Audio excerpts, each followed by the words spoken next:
Om Namo Loe Sarvatrikavarti Aryantanam. Om Namo Loe Sarvatrikavarti Siddhanam. Om Namo Loe Sarvatrikavarti Ayaryanam. Om Namo Loe Sarvatrikavarti Uvajjayanam. Om Namo Loe Sarvatrikavarti Samanam. Omkaram Bindu Sanyuktam Nityam Dhayanti Yoginam Kamadam Moksadam Chaiva Omkaraya Namo Namah. Namaha Samai Saraya Swanubhutya Chakasate Chit Sabhavaya Bhavaya Sarva Bhavantarachide Ajnanatimirandanam Gnana Anjana Salakaya Chaksurunmilitam Yena Tasmai Sri Guruve Namah.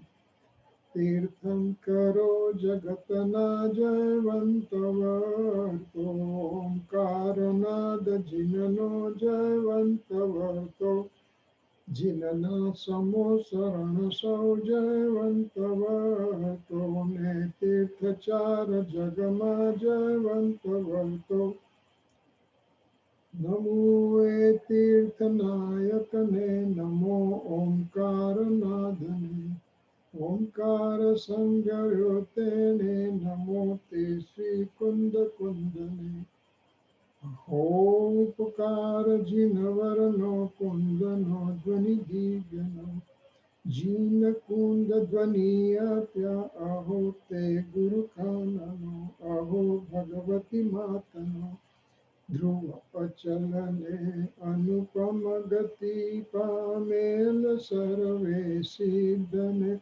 Vande Kaho Sutta Kevali Bhasita Asamaya Prabhata Are Ananta Ananta Bhava Vedati Bhareli Bhali Ananta Ananta Naya Niksepe Vyakhyaniji Sakala Jagata Hita Karini Harini Mohacharini Bhavabdi Moksha Tarini Pramaniche Upama Apyani Jene Tamara Khavite Vyartha Apavati Nijamati Mapai Me Maniche Aho Raja Chandra Bala Khala Nathi Pamataye Jineswara Tani Vani Jani Tene Jani Che Guru Raj Tani Vani Jani Tene Jani Che Om Namah Siddhivyo Om Namah Siddhivyo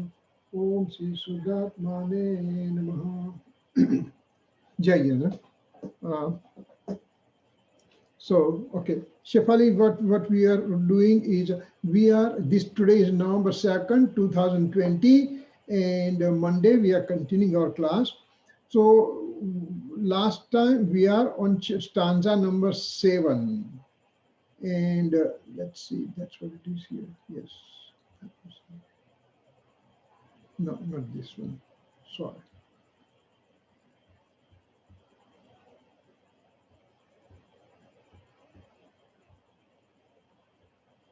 Okay. So we are on this slide last time, so we'll recapitulate quickly from the slide and then start going further. Let's see. Why am I getting this one?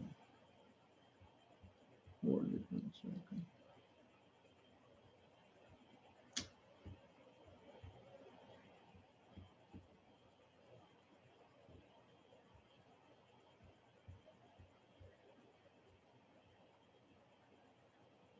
One second, okay. My slides are messed up, so I just have to put a proper one on.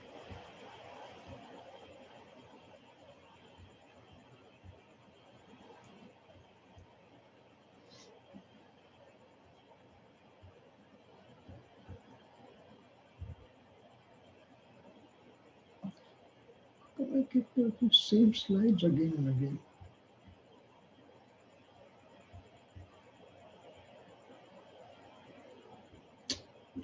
This guy's on.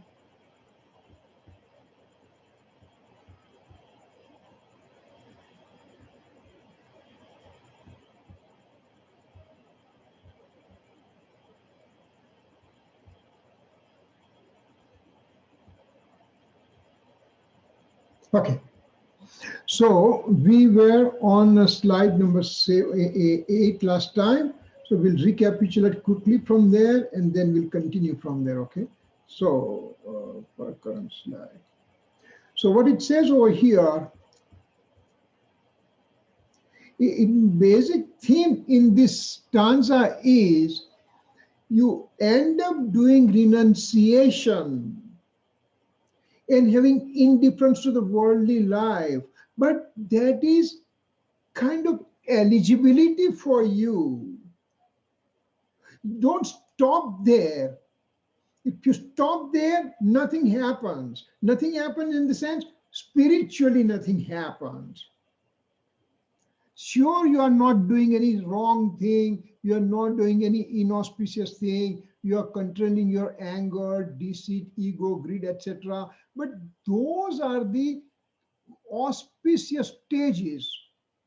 And they make the soul kind of soft. It just kind of soil is ready. You plowed the soil and now you kept the soil ready with the seeds and everything. You're putting water on everything.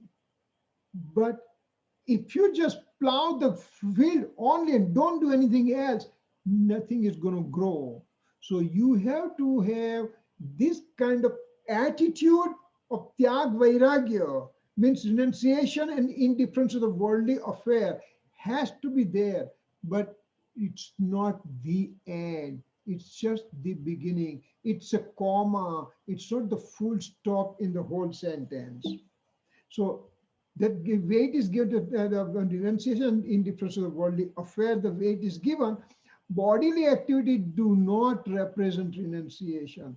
We think that renunciation, I am doing renunciation by fasting. I'm doing renunciation by eating once a day only. I'm doing renunciation by limiting the number of items to eat. All those things what I do, they are the bodily activities and they do not represent real form of renunciation. You did not give food to the body. That's all it happened. Your body is your neighbor. If the neighbor did not eat the food, what happens to you? Your neighbor did not eat today for whatever reason. What happens to you? Nothing. Your body is your neighbor.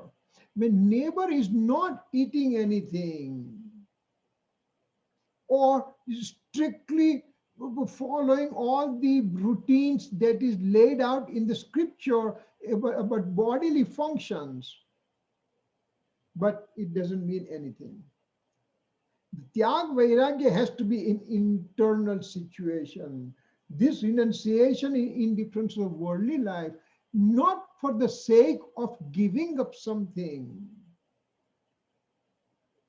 but it has to change, it has to go deep internally. Sure, associated activity of the body, I'm trying to control body. Body says, I'm hungry. No, I'm not going to give you food. Body says, I'm thirsty. Wait for a while. And during nighttime, body says, I want to do this and that. No, you just say, no, it's a chovia time. I'm not going to do anything. I'm not going to drink water or whatever. So with that thing, internal purity has to be generated. If internal purity is not generated, then they are useless. One has to have proper understanding of such states. Just by, scriptures has laid out lots of principles, how a householder has to behave, how a monk has to behave. Those are the conduct related scriptures. They tell you all these possible things. But what's the motive behind all those things? Motive for everything, all the four types of scripture that we can see, all kind of four types of original canons that we know, storytelling canons, conduct related canons, the karma related canons, and metaphysics for the soul. All those four types of canons means they are original. Each one has thousands and thousands of scriptures inside. All those four canons, the ultimate aim has to obtain passionless state or no toxic, a toxic emotion free state. If my anger, deceit, ego, greed, they don't decrease. I do fasting every other day. And by doing that, my anger keeps on increasing instead of decreasing. That's useless. So I have to understand what's the motive behind all these things. What's the purpose behind all these activities? I have to be aware of it. To understand such thing, one has to have a softness from within. If I'm not soft from within, blindly I start keep on doing rituals. I do rituals. I do pratikaman twice a day. I do samaik every day. I don't eat the underground vegetable, but all those things, they don't give any softness from within. Then they are not helpful to me. They are useless to me. Such living beings are ready to accept the religious discourses. Who are the thing? When the softness from within occurs, when the softness from within occurs, then that kind of soul is ready to accept the religious discourses. Let's say you did today fasting. You did fasting means you did not eat. Each time a meal is consumed, 2 to 3 hours are wasted, because there's preparation for the meals, to accept the meals, and then when the meals are taken, lots of the food in the stomach, lot more blood goes to stomach for digestion, so there's less is available for other activities. You feel lethargic for a while. So about couple of hours a day with a couple of hours each meal, 3 meals per hour, 5, 6 hours are gone that way. But let's say if you're taken fasting today, you don't have to worry about all those activities, food related activity. You have 5, 6 hours of solid time available. You can do lots of swadhyay, reading scriptures and all the things. So that softness is doing that. Failure to realize one's true self. If I don't understand my true self, what happens? Means external renunciation, I'm doing it. Means one gives up external association. Whatever is accepted, he gives up. In the sense, I don't eat root vegetables. I will restrict my number of clothes, items that I can carry and things like that. I can live in a very small little one-room apartment or something like that.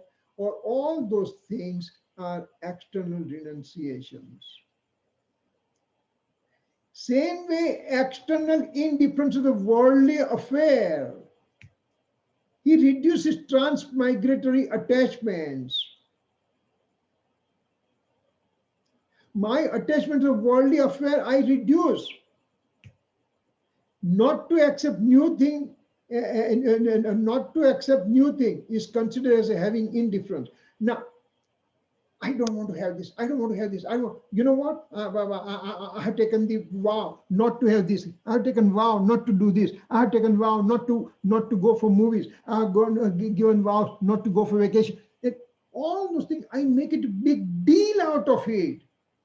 And I make other people's life miserable by telling all those things to them. You know what? I gave up this thing. You know what? I gave up that thing. I did this thing. I don't go to watch movies. I don't watch TV. Okay, it's good. You don't have to publicize at the top of your voice all over the world. By repeating those things, I don't do this, I don't do that, that means you still have affinity towards those things. So don't try to make other people's life miserable by you discarding something. Ignorant souls mistake regarding renunciation, etc. Now, now that over here, there are two things: renunciation and indifference, tyag and vairagya. Tyag and vairagya. Now, what are the wrong things I think about this renunciation and indifference?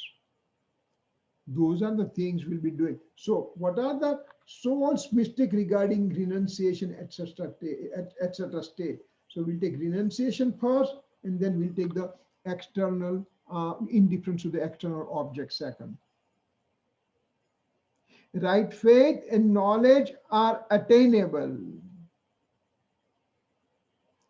Internal means internal eligibility, external means worshipping devotion, etc. So, right faith and knowledge, samyak darshan and samyak jnan, one is able to achieve that, and there are definite paths laid out in the scriptures.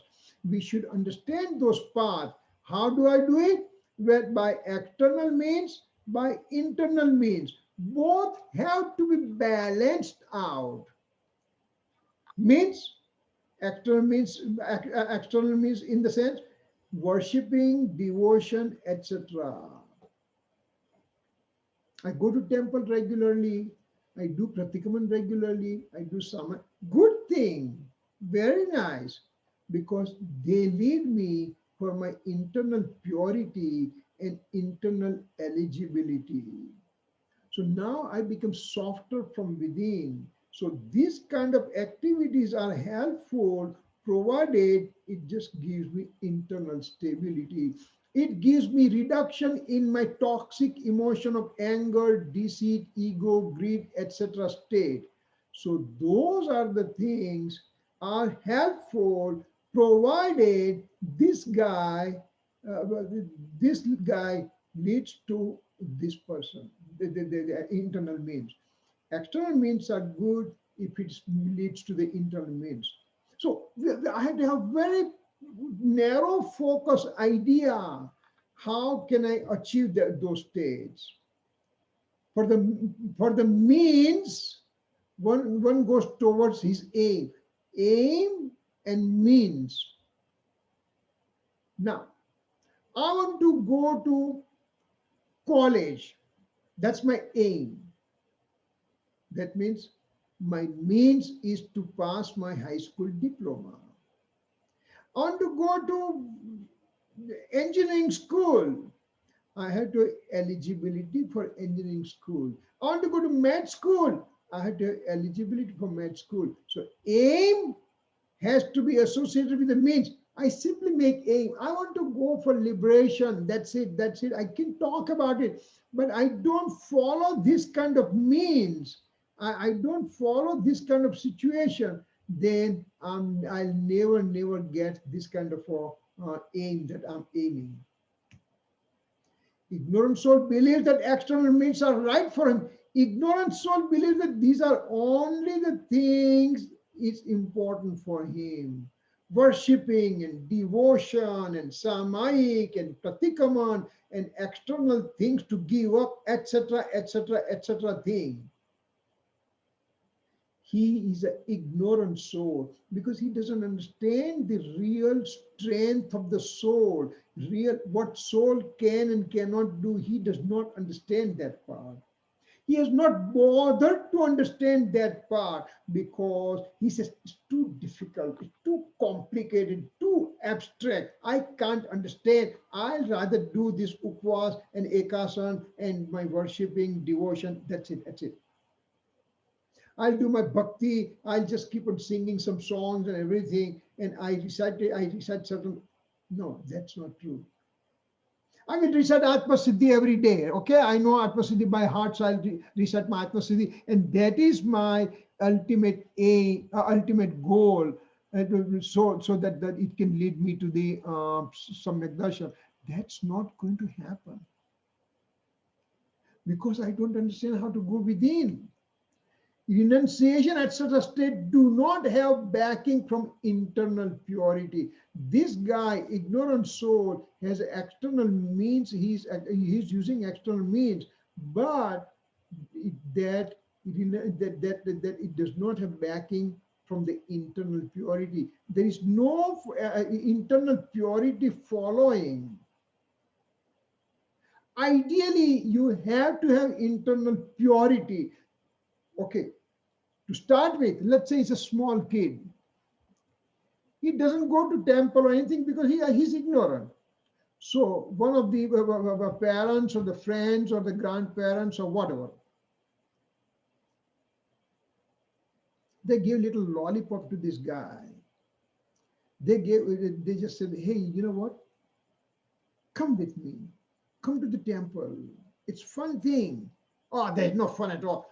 Come on, take your flowers and everything. Let's go to the garden. Let's take those rose and everything, and let's go to the temple and offer to the God and everything.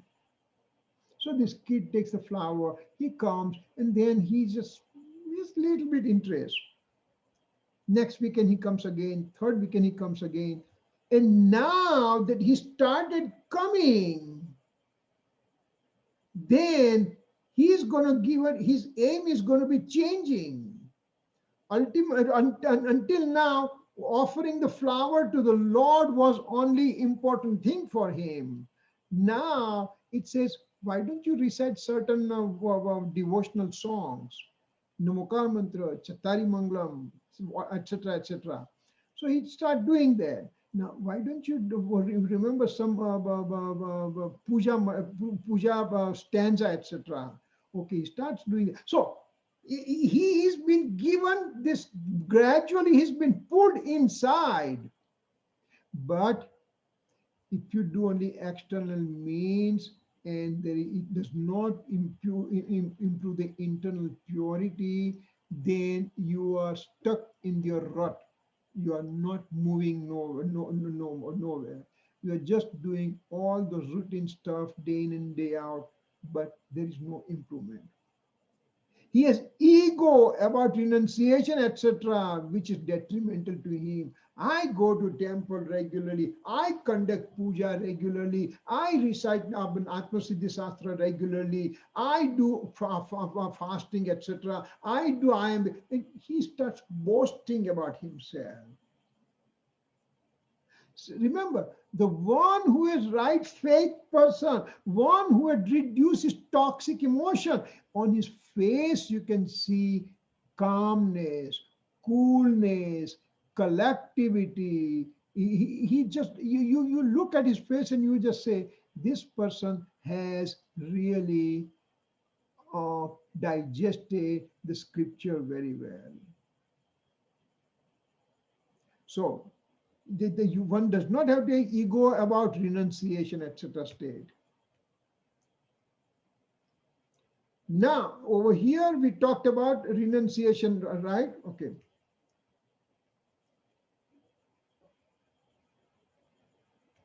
Okay, here. Renunciation, external renunciation, family, money, house, external things to give up. Okay, I'm taking monkhood today. I'm giving up my family. I'm giving up my money. I'm giving up my house. Okay, that's a good idea. If these renunciations or of the external things are associated with the internal purity, then they are okay. Just because I gave up those things, then I just take a pride about it. That's not good. It should just become internal affair along with his over here. Internally, anger, etc., altered states to be discarded. One has to have anger, deceit, ego, greed, wrath, dvesh, ignorance. They need to have control occurring there. He should not have indulgence in the external objects. Whatever is available, he will eat and he will just eat. There's an example coming. Pandit Todarmalji, Acharya Kalp Pandit Todarmal, who was about 250 years back in Jaipur.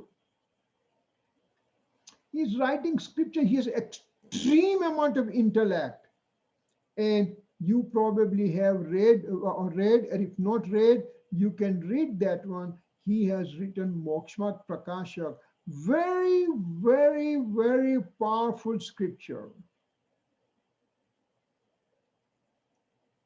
It's written in Hindi, it's translated into Gujarati, and now you also have translation into English.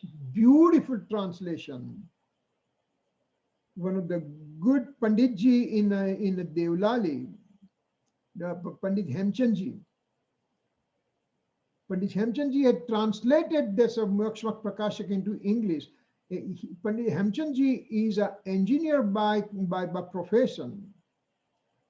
But after working 10, 12, 15 years, he came in contact with Gurudev Kanji Swami, and he gave up all his external possessions. He remained celibate throughout the life. He never got married.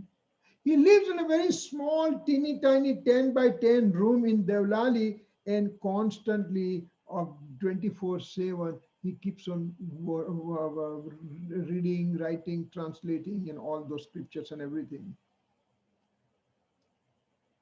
That Mokshat Prakashak, when Todarmalji is writing so many scriptures, so one scripture he finished writing, and he's taking now lunch. His mom is feeding him, and he says, "Mom, there is a less salt in this food today. What happened?" And mom says to him, "Son, I am putting less salt for the last few months, but you are so engrossed in your study, etc. You have no idea what you are eating also. You just mechanically you come, eat something and go back to your reading, etc." So he is not having any indulgence in the external object. He's engrossed within. And that state has to be achieved. With understanding the nature of the self and giving up wrong faith, etc. is useful. One has to understand who I am. હું કોણ છું, ક્યાંથી થયો, શું સ્વરૂપ છે મારું, ખરું કોના સંબંધે વળગણા રાખું કે પરિહરું. Srimadji has said that one in Bahupunya Kera Punjati, Amulya Tattva Vichar. Who am I? What's my real nature? Why I'm existing? Why do I have the associated relationship? All those answers. You read the scripture, you understand, then you accept those things and you imbibe on those things and make your life accordingly. That is the real form of renunciation.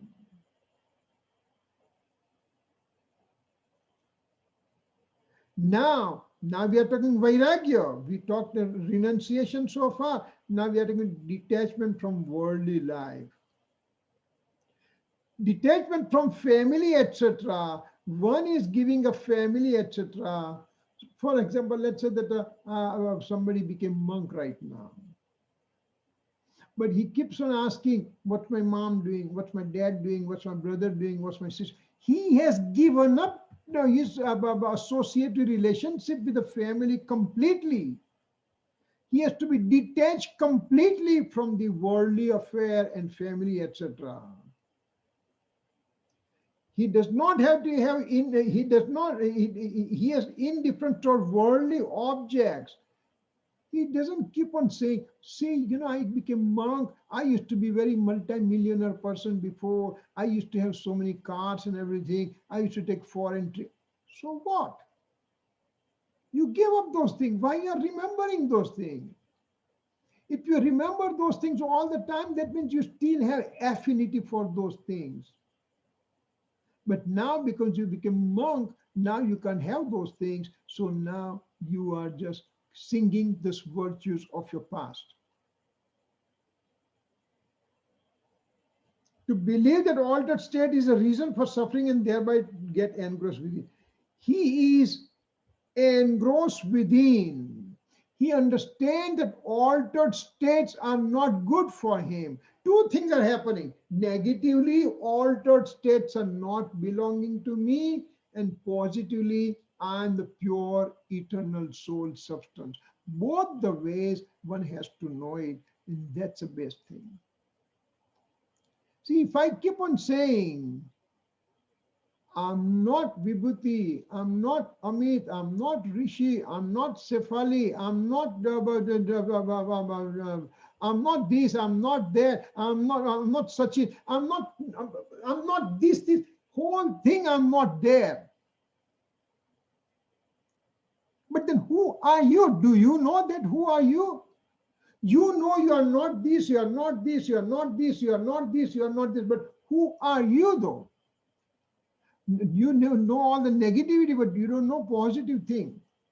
I'm not an anger, I'm not a deceit, I'm not an ego, I'm not greed. But who am I? Let's take all those four things out, then what happens? I don't know. So you are aimless at that time.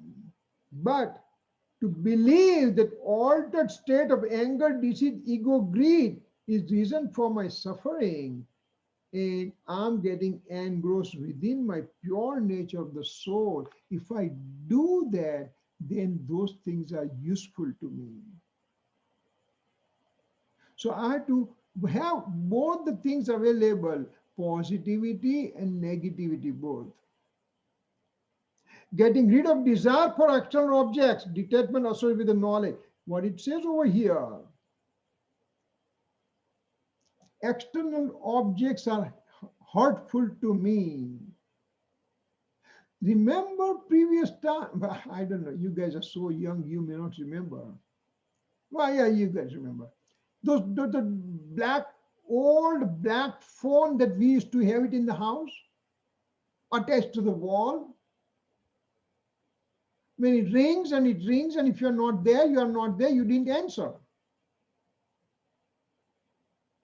Now that your cell phone, even in the corner of the world you are hiding, you can be caught right away. You have the cell phones, you have the answering system, you have the you have this voicemail. Are you happy with that? So, if you're not that, if you proper knowledge that external things can never make me happy, think about one thing right now. Let's presume $1 million will make you happy. My office girls used to buy those lottery tickets, and I said, why do you waste your money?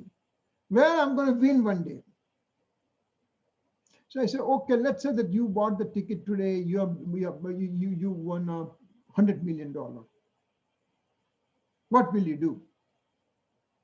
Well, I'll quit job. I know. I said, I know you are not going to come tomorrow to work. I know that one. No, what's next? I'll buy the best house on the available. Okay, million, 2 million. I'll buy the biggest car, best car, 100,000. I'll take the vacation, another 100,000. Then what? Then I'll get donation. I said, hey, if you're going to get donation anyway, so why don't you give that donation of $1 to somebody who is needy right now? If you want to do donation after getting $100 million lottery, why don't you do it now? So when you have proper understanding, proper knowledge that external things, they don't make me happy. Let's say you like certain food item. You guys are always perpetual on dieting, so I can't say sweets and everything, but pizza or something, that you like it, Mexican food or whatever. Eat and eat and eat. What will happen? One taco, two taco, three. Now what? So the external things can never make you happy because there is no happiness attribute within. So You have to look for within. I am the soul, and soul has an attribute of happiness, and so happiness can get generated from within. If I have that kind of knowledge, then I'm looking for happiness in the external object. That attitude gets destroyed. That's the name of the game. That's what we have to try to do there.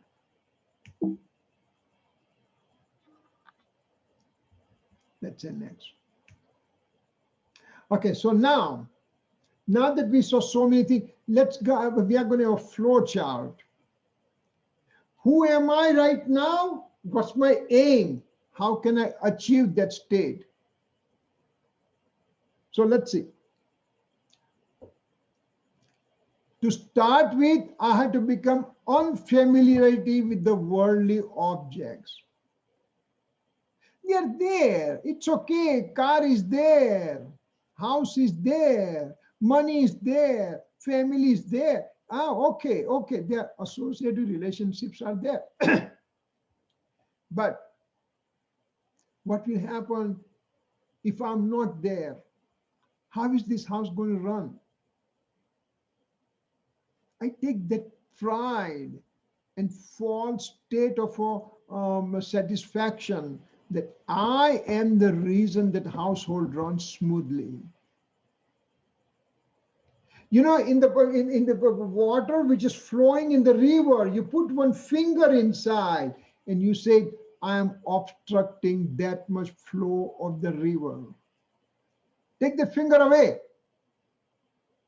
The gap gets filled right away.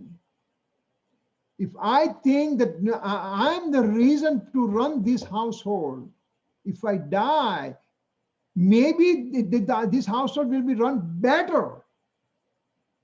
So my external object relationship, I have to cut down those acquaintances as much as possible.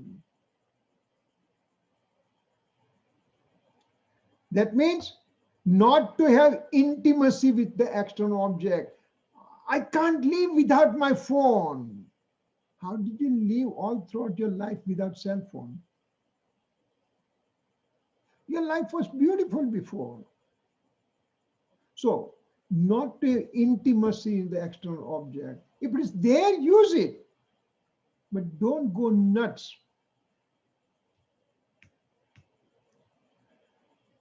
Consider the external objects as useless. Why they're useless? A computer, if it's not computer, I can't be talking to you. If I don't have a cell phone, I can't be communicating with other people in the world. If there's no electricity, I can't be speaking right now. But they are the external objects. They can't give me happiness. I feel that I'm getting happiness from them, but they don't have attributes of happiness within. Any material object has no attribute of happiness. Only living organism has an attribute of happiness. That's why I have attribute of happiness, so I will get happiness by looking within.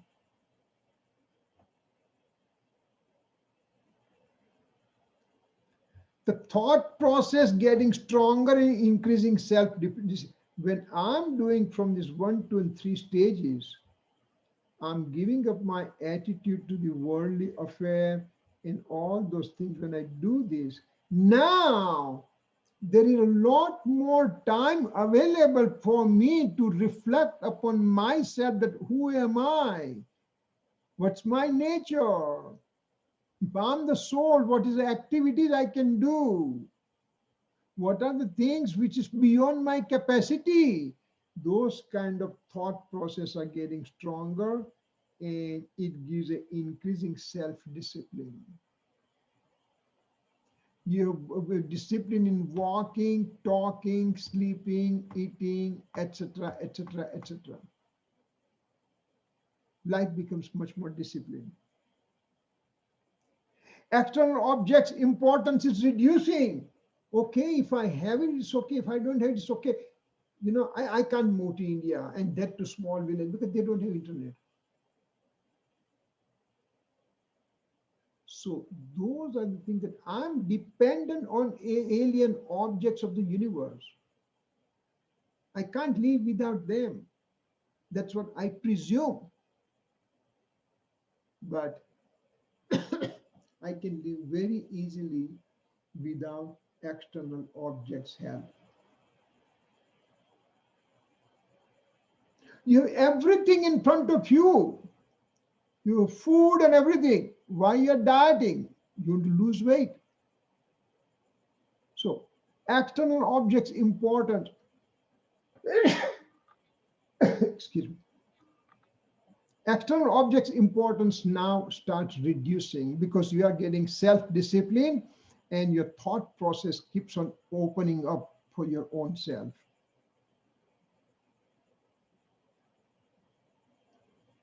Internal renunciation gets stronger. What's an internal renunciation? The 14 types of internal renunciation. Number one, wrong faith. I'm talking internal renunciation, internal. Number one, wrong faith. Number two, anger, deceit, ego, greed.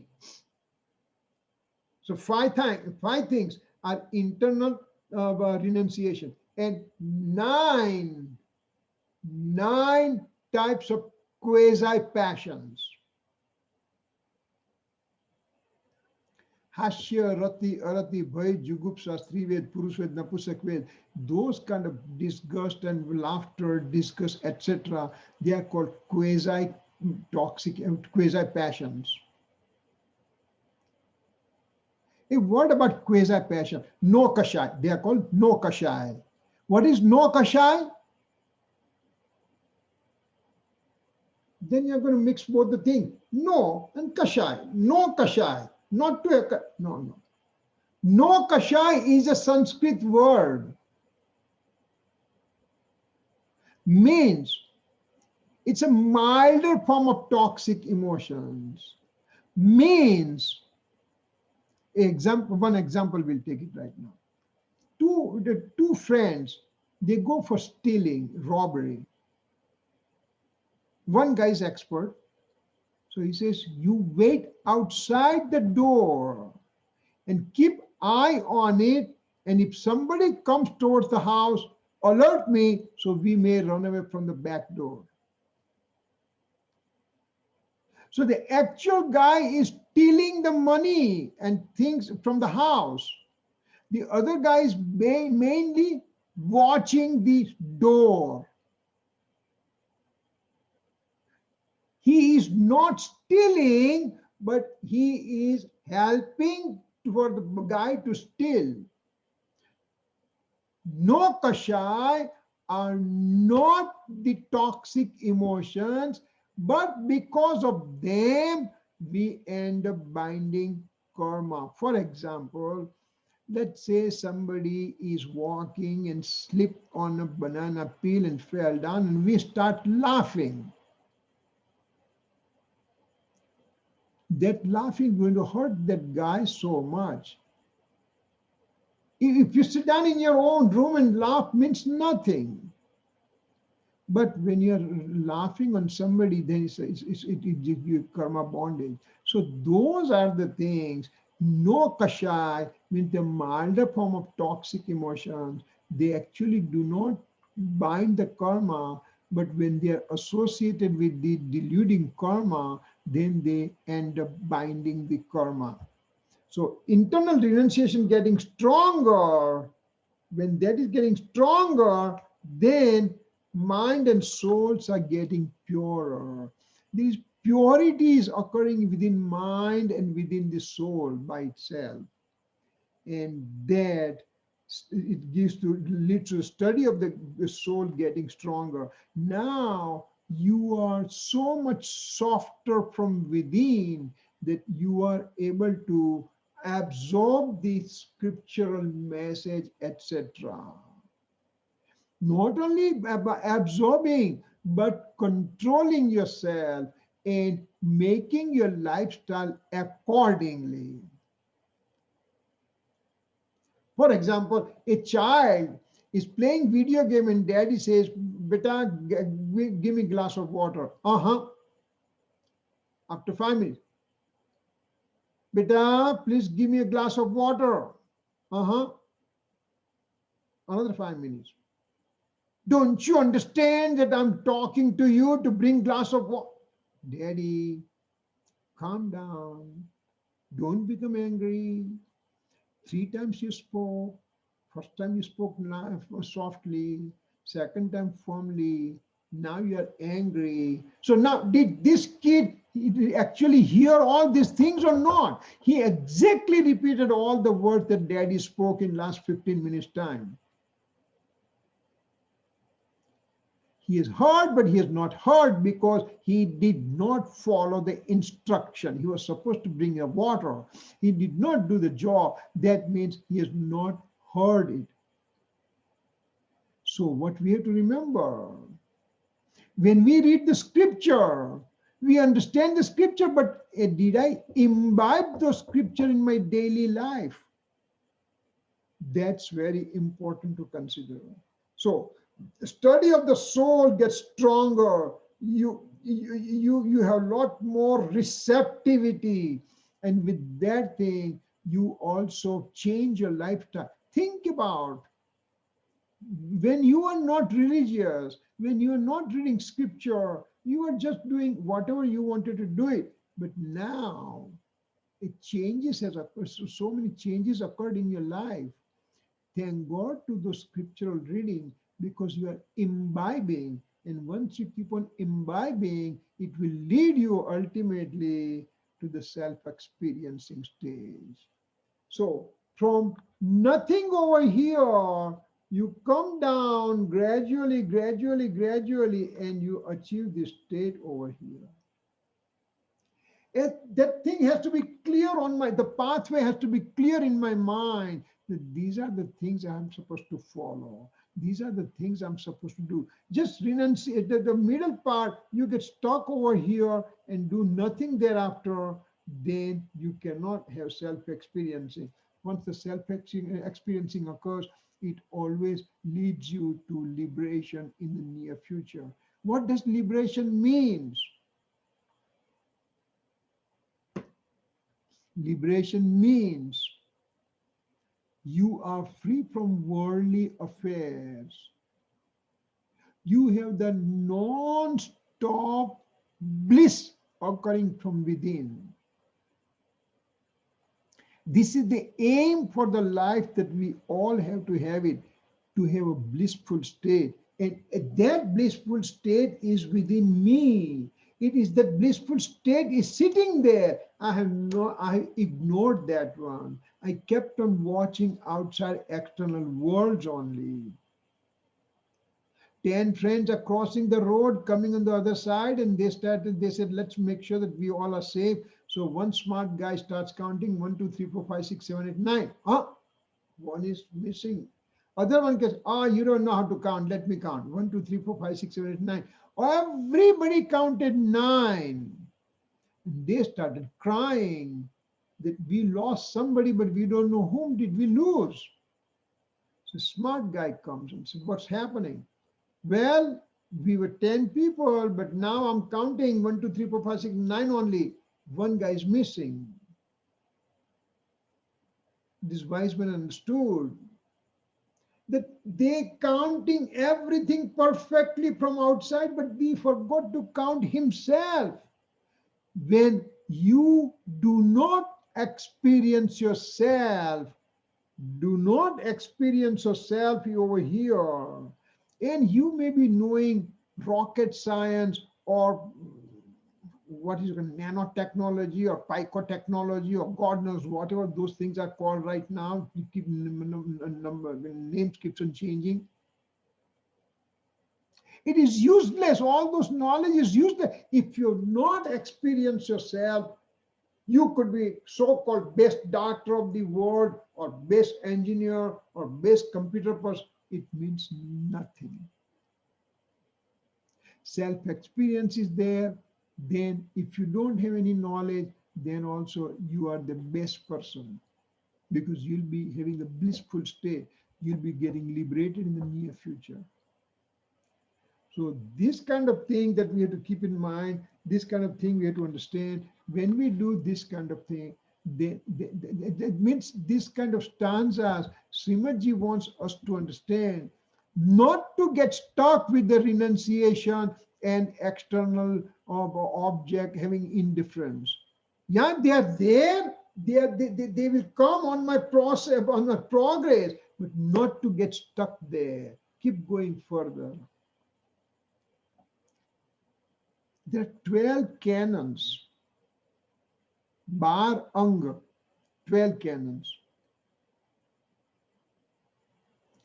First canon is Acharang Sutra, 18,000 chapters, each one is 5.1 million plus slok.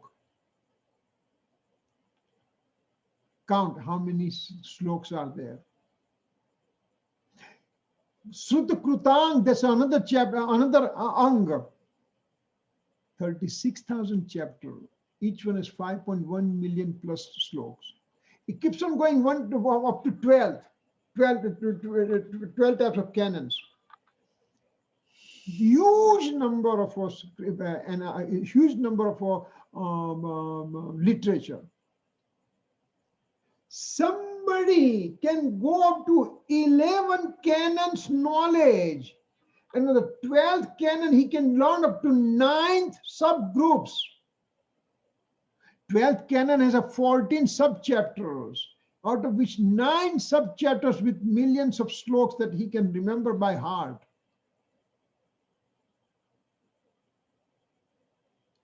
Remember, knowing 11 canons, and then on 12th canon there are 14 subchapters. He knows up to 9 subchapters. Only 5 subchapters are remaining. When he knows 12 canons completely, then a person obtains right faith. So to come to over here, I have to understand, I have to read all those things, and I have to digest those things. No way, Jose, I'm not going to make it. So Acharya Bhagavan says, okay, I'll give you a shortcut. Follow these steps of this is the 3, 4, 5, 6, 7. Follow these 9 steps. Start getting away from your external objects.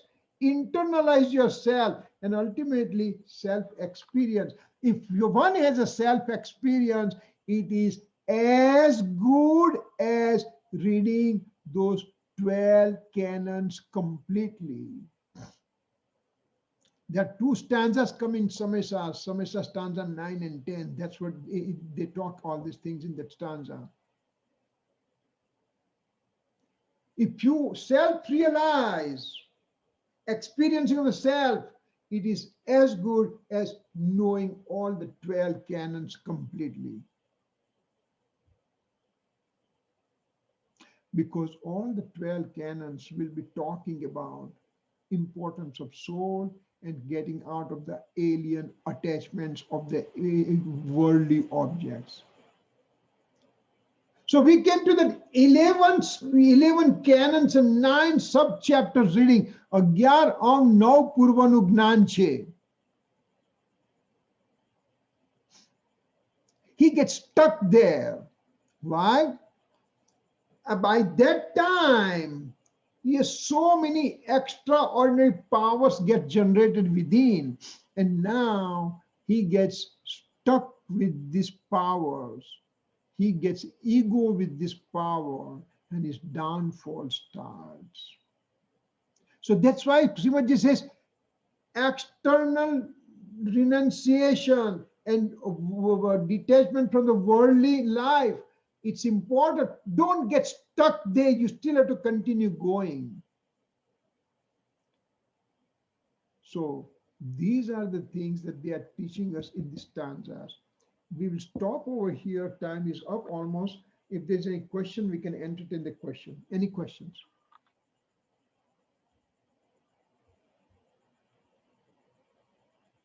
Yes. No? Then we do closing, okay? जी स्वरूप समझा विना पाम्यो दुख अनंत समझाव्યું તે પદ નમો શ્રી સદગુરુ ભગવન પરમ પુરુષ પ્રભુ સદગુરુ પરમ જ્ઞાન સુખદામ જેણે આપ્યું બાનની તેને સદા પ્રણામ દેહ છતાં જેની દશા વર્તે દેહાતી તે જ્ઞાનીના ચરણમાં હો વંદન અગણી જય ધીરેન્દ્ર બાય Jai Jindra. Thank you, Kirit bhai. જય જય